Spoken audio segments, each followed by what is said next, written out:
I've had this crush on my coworker for a few months now, and it's really not good. We only see each other in passing, and he's only talked to me once about something work-related. Even though we don't talk, we do look at each other sometimes, so we notice each other's existence. He's very outgoing and friendly with other people on my team. He's also very attractive. I enjoy being around him, but I'm way too nervous to talk to him. Honestly, I basically just admire him from afar. I'm not interested in a relationship with anyone right now, partially because I need therapy to heal from past relationships first. So I'm definitely not trying to be together with him. I just like him. This wouldn't be so bad, except it's become unhealthy for me. Whenever he's around, I get so overwhelmed that it's difficult to concentrate on my work. Sometimes I have to walk away and take deep breaths to calm down. I just get so nervous and preoccupied with my thoughts. I realize this sounds ridiculous, it is. I also can't stop thinking about him. It seems like I spend the entire day looking forward to seeing him, then once he's gone I feel empty and sad. I recognize this is really unhealthy and potentially creepy. I work with some good friends and I genuinely enjoy their company. I also like my job a lot, so it's not that work is boring without him. I'm actually a very talkative and happy person with everyone else. I really want to get over these feelings because they're useless and only hurting me. To be honest, this isn't the first coworker I've felt this way about. At my last job, I also had a crush on my manager and it was on the same unhealthy level. So I feel like becoming fixated on people is a reoccurring problem, and I really would like to know how I can change this pattern. My son Simon, he is 16, moved out of the room he used to share with his little brother and got his own room a few months back. Ever since, he's been complaining about his mom barging in without knocking and interrupting his sleep and studying. Sometimes when he's changing, I know that she's his mother, but he says he's got his own room and has a job and is learning to become an independent adult, but doesn't feel like his privacy is being respected even when that's his mom. He says he's not a kid anymore and is entitled to at least get a knock on the door before she comes in. He was getting tired of her not listening to him, so he came to me and said, "Dad, you need to help me set some clear boundaries with Mom." So I spoke to her about her need to knock before entering Simon's room. She was like, "What? And no, we're family, not strangers. Do you really expect me to foolishly knock on the door 5 times a day? That's ridiculous. Also, the knocks doors in their own home?" I told her my family, for instance. She made a face, then went on a rant about how my family hate each other's and the way they treat each other's like they were strangers is shameful. I told her family or strangers, it's about respecting one's privacy. We had an argument about it and I told her if she wasn't going to stop with the barging and refuse to knock on the door before entering, then our son will get a lock. She did it again at 11 p.m. She barged in when our son was asleep. He jumped up because he got scared. Once he told me this, I told him to go ahead and get a lock and pay for it with his own money. There was literally no other way.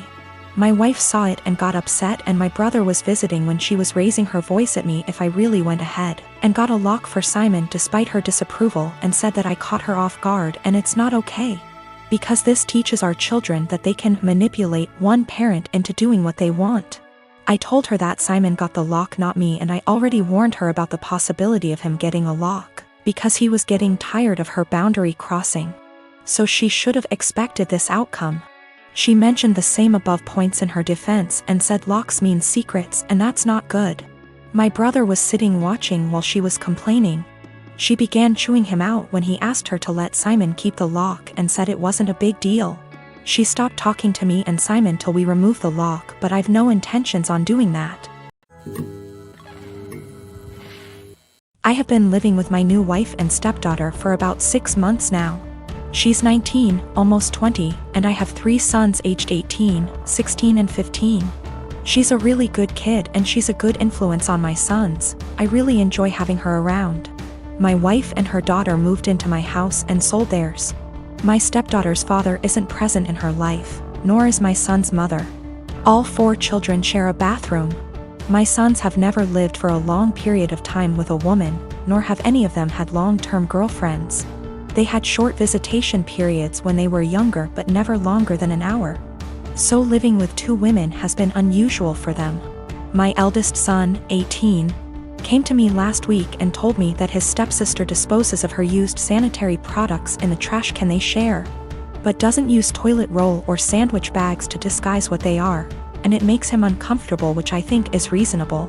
My sons are teenage boys and don't want to see their stepsister's period products on full display. A few nights ago I went into the kitchen to grab a snack and she was there doing some work for university. My wife had mentioned that she knew she was on her period, so I took it as an opportunity to have a word with her.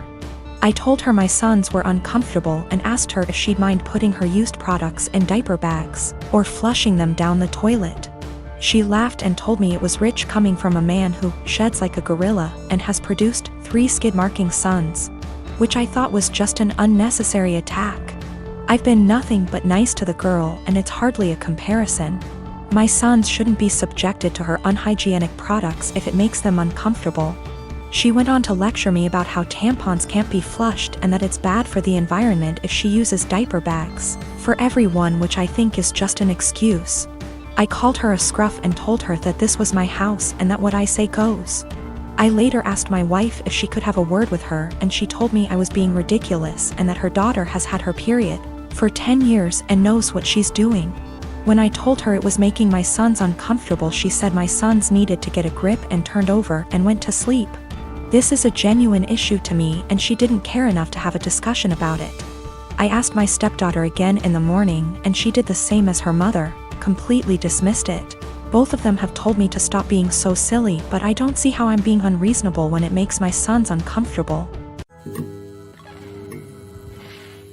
I am a 35 years old female. I don't have the best relationship with my husband's mom.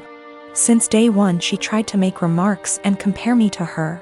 She then tried to get on my good side and started overly praising everything I do and sometimes even copying me, like that one time when she dyed her hair purple just like mine and when everyone pointed out how ridiculous she looked.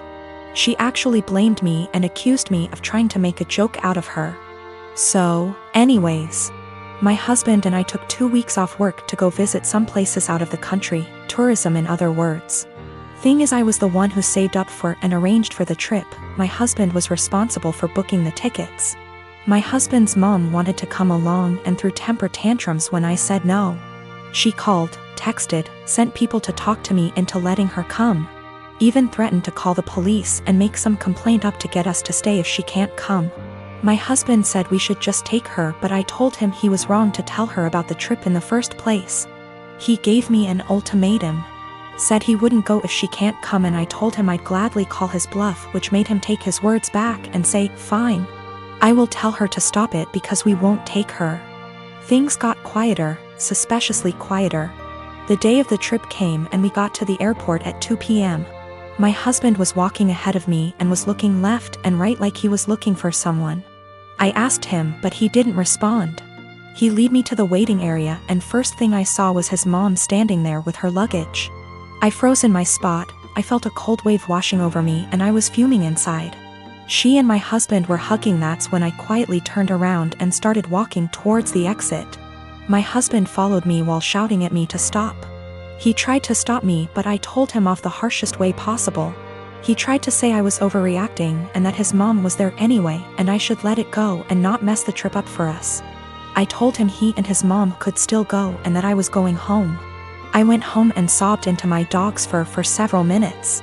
Turned out he booked her a ticket without me knowing. An hour later he came home yelling and raging about how pathetic and spiteful I was to walk out and go home and ruin the trip last minute. I told him he caused this to happen. He said that I was being so hard on his mom, it's ridiculous. I refused to fight anymore, but he kept on berating me, then called my family to tell them that the trip was cancelled, and that it was because of me. My family said that I shouldn't have ruined it for myself and should have sucked it up and done my best to enjoy